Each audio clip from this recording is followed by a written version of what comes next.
네, 이번 지진은 제주에서 발생한 지진 가운데 가장 규모가 컸지만 규모에 비해 피해는 거의 없는 것이 특징입니다.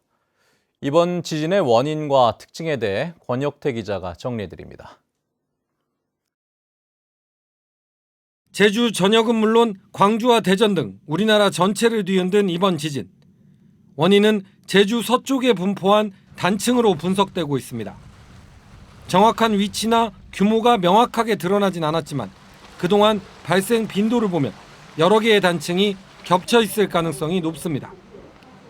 이번 지진의 진앙지 반경 50km에서는 지난 1978년 이후 모두 31차례의 지진이 발생했습니다. 대부분 규모 2.0에서 3.0 사이였지만 2000년 이후에는 모두 규모 3.0 이상이었습니다. 통계상 점차적으로 지진의 규모가 커지고 있다고 볼 수 있습니다.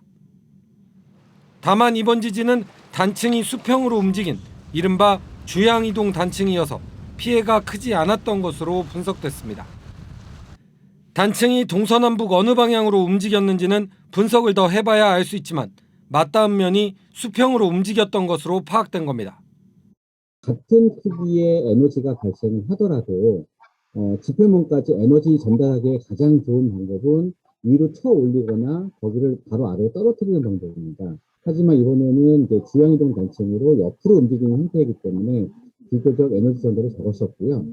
2017년 포항 지진 이후 가장 큰 규모의 지진이었지만 피해가 거의 없는 이유에는 제주 섬의 지질학적 특징도 한몫을 한 것으로 분석됩니다. 제주도는 기반암이 화강암으로 되어 있습니다. 근데 이 화강암은 비교적 탄성력을 좀 강해서 복원력이 좀 강해서 이러한 지진에 비교적 잘 견디는 암석입니다. 하지만 보다 면밀한 분석이 필요하다는 전망도 나옵니다.